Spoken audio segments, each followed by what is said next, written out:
Freddy Focusrite, Freddy Focusrite. Gears of a God.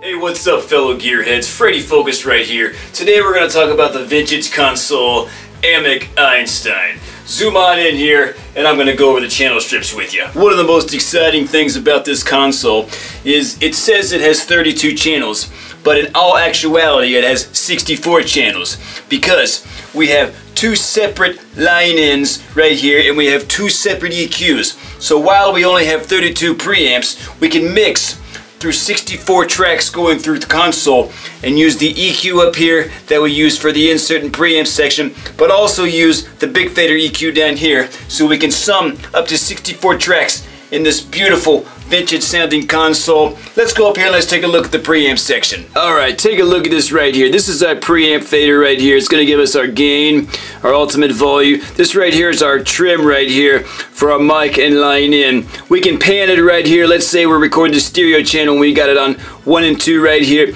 We're going to pan hard left and we're going to pan hard right. This is just amazing right here. We want to solo this track out. We've got it right here.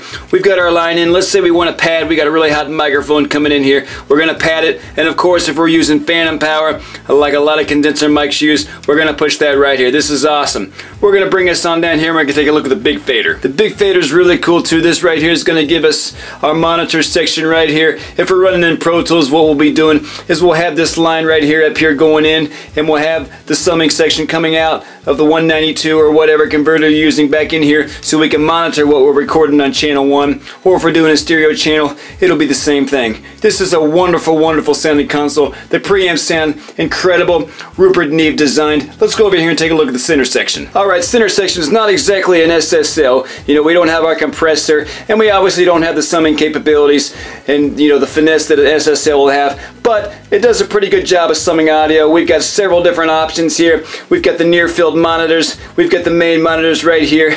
We can check what speakers we want to use right here. We want to use your speaker 2 or we want to use speaker 1. We got several different monitor inputs here. Let's say we want to listen to the DAT machine. Let's say we want an A and B between a recording or a hit record and we're trying to get a mix right up there with it. We can plug into the back with several inputs right here, so I'm going to show you in a moment, and we can choose between which output we want to listen to, and we can A and B things. As far as the computer section goes, the computer section has been dated and it's been ruined a long time ago. Besides, this thing doesn't have instant recall. We can't remember what we're doing from track to track, so what we're doing is we're using all our automation and all our recall in Pro Tools, and we're basically summing through this thing. Folks, I know this has been a short video. We haven't really gone into detail on what this board sounds like, but I've kind of gave you a rundown of the versatility.